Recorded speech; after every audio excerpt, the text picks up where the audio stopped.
Robert Mitchum never learned to play nice, and he never wanted to.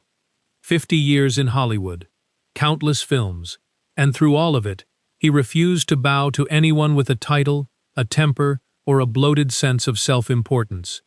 He's been labeled difficult, dangerous, and downright impossible. But by his own account, he just called things the way he saw them, and a few powerful men in the industry never forgave him for it.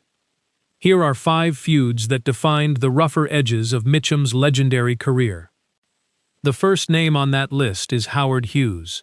After Mitchum's marijuana arrest in 1948, Hughes bought out his RKO contract and kept him working through the scandal. On the surface, it looked like a rescue, but Mitchum later described it as something closer to captivity.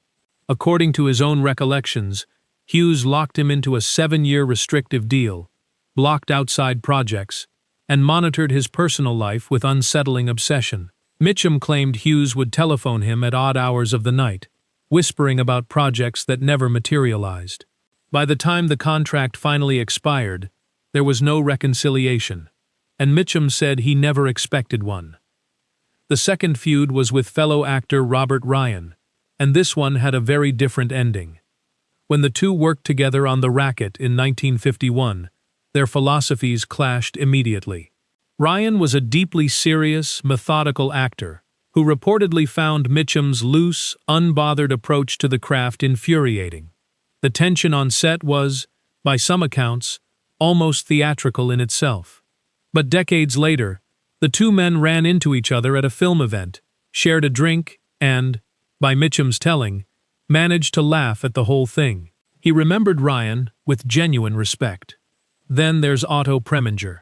According to Mitchum's account of filming Angel Face in 1953, Preminger repeatedly demanded that Mitchum strike his co-star Gene Simmons harder during a slapping scene, allegedly continuing to push, even as the takes multiplied and Simmons was visibly distressed. Mitchum claimed he responded by punching Preminger. The story, disputed in some circles and never confirmed by legal action at the time, nonetheless became one of the most retold moments of his career. Whatever the full truth, Mitchum maintained until the end that he had no regrets and no interest in repairing that relationship. George Peppard represented something different. Not a single explosive confrontation, but a long-standing mutual disdain. Mitchum felt Peppard looked down on crew members and carried himself with an air of superiority that grated on someone who had come up through genuinely hard circumstances. No blow-up, no reconciliation, just two men who never found a reason to tolerate each other. Finally, there was Blood Alley in 1955, and director William Wild Bill Wellman. The studio version of events involved a crew member being thrown into a river, something Mitchum flatly denied. His version was simpler. He snapped under pressure, walked off the set, and got fired. John Wayne stepped in to take the role. But even here, time softened things.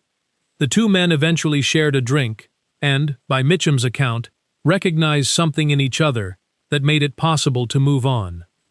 5 feuds, 3 reconciliations, 2 that never healed. What ties them all together is a man who simply refused to perform respect he didn't feel, on set or off it. If you found this one worth your time, a like goes a long way, and subscribing means you won't miss what's coming next.